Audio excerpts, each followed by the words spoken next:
Welcome back to another World of Tanks video. This is video 2 of our German Tier 8 Tank Destroyer comparison series. Video 1 was about the Panther 2, and this video will be comparing the Rheinmetall borsig Waffenträger with the Skorpion G. Starting off with the DPM, penetration, alpha damage, and so on, the Skorpion G, which is on the right in this comparison, obviously has much better DPM. It also has much better penetration on its standard ammunition, but it has worse penetration on its premium ammunition. But when both tanks are firing premium ammunition, the Skorpion still comes out with 400 more DPM than the Rheinmetall borsig Waffenträger. Another important thing to point out is that the Skorpion G has significantly better shell velocity than the Rheinmetall borsig. Moving on to gun handling, the Skorpion G also wins this category. It has a second faster aim time, far better dispersion, has a very accurate gun. Now, the Rheinmetall borsig is the opposite of that. It has very bad aim time with very poor accuracy. .375 with refined gun is really awful. It also only has 5 degrees of gun depression all around the tank. This is with the 150mm gun as well on the Rheinmetall borsig. Coming down to mobility here, Skorpion G, yet again, much faster in a straight line and in reverse than the Rheinmetall borsig. This is very noticeable when you're playing the tanks. Another thing that's noticeable, though, is the Skorpion G has a 3-degree worse traverse speed than the Rheinmetall, and for some reason, it feels like a whole lot more than 3 degrees. The camo values on this screenshot are actually incorrect as compared to what's in-game. The Skorpion G, when stationary with no camo net, has a 45% camo rating and has a 59% camo rating with camo net. The discrepancy between the camo values in-game and the Blitzstars Tank Compare website is probably due to my maxed out cruise skill for camo. The Rheinmetall borsig's camo in-game is 65 without camo net and 79 with camo net. So stationary camo, very, very good on the Rheinmetall borsig, and it is better than the Skorpion G. Not saying that the Skorpion G has bad camo, it's just nothing compared to 79.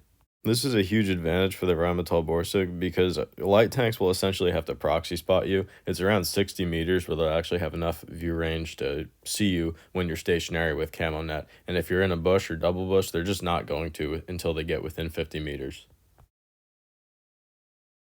A quick thing worth mentioning is the weight between these two tanks. You can see here the borsig is 18 tons and the Skorpion G is 43 tons.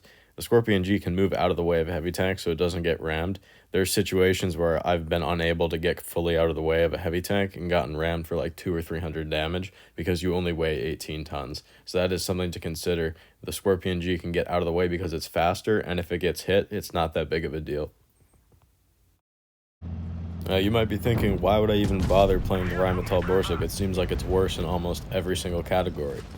And while on paper it may seem like the only advantage it has is its camo rating, I did not mention or stress enough that the alpha damage is higher than the Skorpion G. 580 damage per shot, a high penetration heat shell, and awful accuracy is a combination for a tank that can only be played close in against enemy heavies. And when it plays this way, it is very good, and that is the reason why you should play the Rheinmetall borsig if you enjoy fighting heavies. And some of you may also be asking, why not just play it or compare it with the 128mm? And my opinion of that is, while you still get an incredible camo rating better than the Skorpion G, the Skorpion is just going to outplay the Rheinmetall with the 128mm every single day of the week. And if I want to play a tank that does 460 alpha instead of 480, I'm just going to drive my Skorpion G and make 3 times the amount of credits I would with this thing. So the reason that I play the 150mm gun is because there isn't another tank that can replace this one with the 150mm gun and play better. And as you can see here, the accuracy is really awful, so you do actually have to play very close because you will just miss shots. But when you do properly support your heavies, get close in, and play this tank carefully, it becomes pretty good. Is it worth trading in for the Skorpion G with all its other benefits and multiple hundreds more DPM?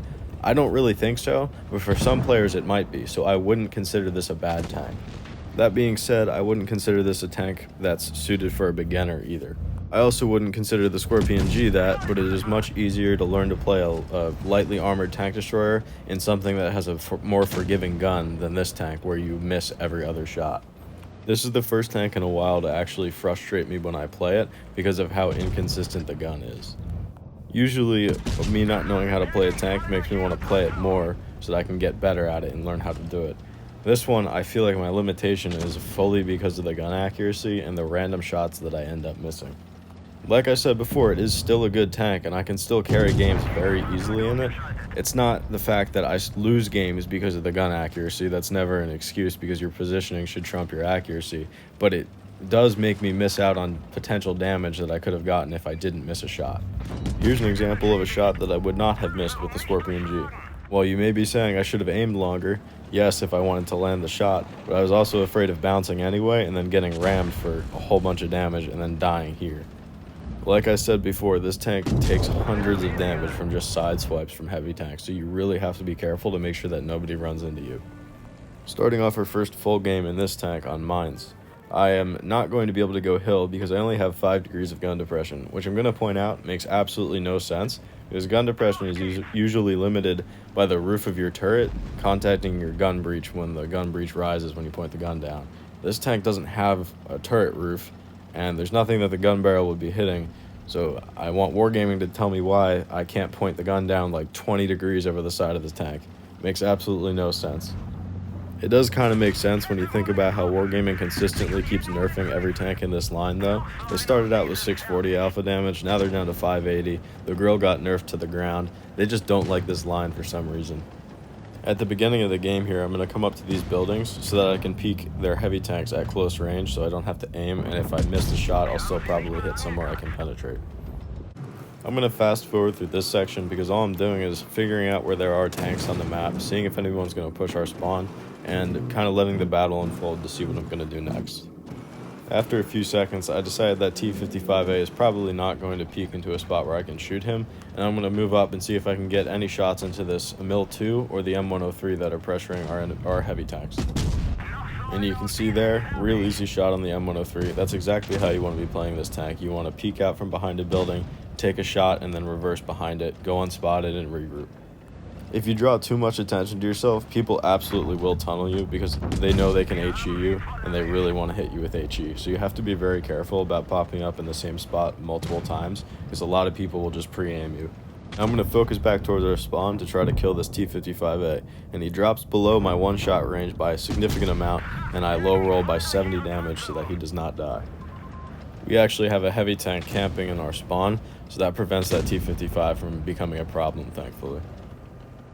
I end up picking up the kill on this M103 here, and then I'm going to try to regroup and find a better place to hold from. I don't want to drive forwards and try to kill their MIL-2 because the Rheinmetall borsig on the enemy team was spotted in their spawn last, and I don't want to push into a Clipper heavy tank at tier 9 supported by a tank that can take off more than half of my HP with a single high explosive shell. Because of that, if I want to fight the Emil, I'm going to have to wait for him to come to me. And since I know he's not going to do that for a while, I'm going to turn my attention to the other flank and try to take off the HP of the tanks that are pushing up. The T-55 allows me to redeem my shot from earlier, and now I can start to be ready for the medium tanks to push down from the island. The Sumawa is the biggest threat for me right now because as soon as that ST-1 gets distracted, all he needs to do is jump off the hill and then push me, and he can easily kill me. I do manage to block his HE round there and hit him for over 500, but unfortunately for me, by the time I reload, I'll have to stop fighting him because the T-26E4 and the ISU-130 are going to start pushing out through our spawn. I'm going to take this shot on the Super Pershing because obviously I can shoot him, but right now I want to hit down all of the tanks that I can as close to a one-shot as I can, because if the ST-1 shoots them once, then they're definitely a one-shot for me, and the lower their HP is, the less confident they'll be when they want to push me. The ISU-130 is pretty scary for me because he can easily come close to one-shotting me, if not one-shotting me with his high explosive shell, and he only reloads in just over 7 seconds, so that follow-up shot would definitely kill me. Unfortunately, he got into our spawn and took more map control, and I'm afraid of him going for me and one-shotting me, so I'm going to have to move up and move more towards the enemy heavy tanks as we lose map control of our spawn. We did a good job of holding that, but any second now the Sumawa SM is about to drop down on me, and there's not really going to be much I can do about it, especially with an MIL-2 coming out here. There's the Sumawa. I'm going to load heat, get my last shot in, and this is the part that I'm talking about where you can get rammed for hundreds of damage in this tank. I obviously moved into his path there, but still, you can see how much damage this tank easily takes.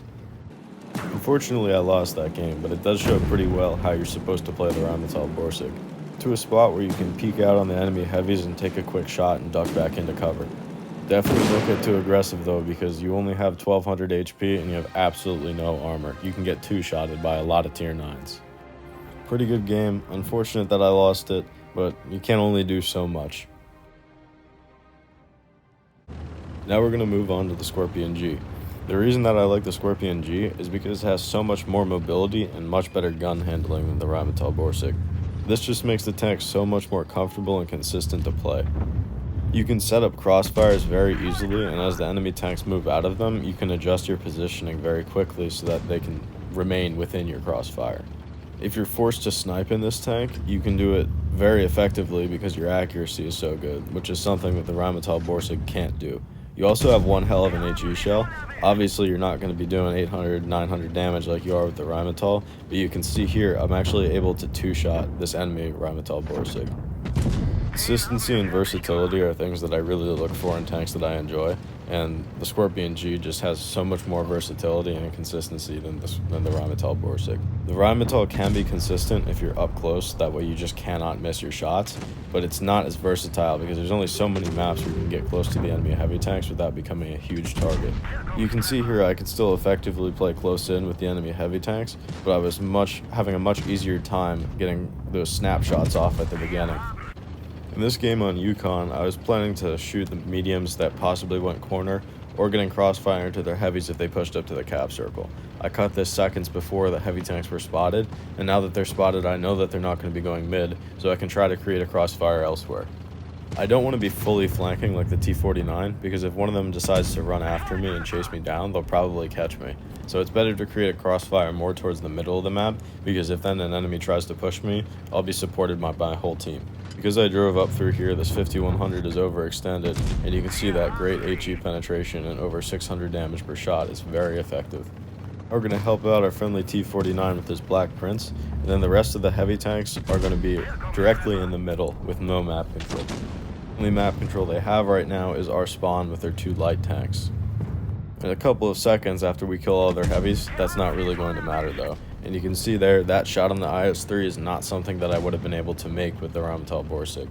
In addition to that, I wouldn't have been able to go all the way to the outside of the map and then back in this quickly in the Rheinmetall borsig, and I would have had to go to the middle, which would have not made me able to make the crossfire that I did with the 5100, because I would have been driving more in from the cap circle than the outside edge. The mobility of this tank just makes it so much more versatile because you get so many more chances for damage.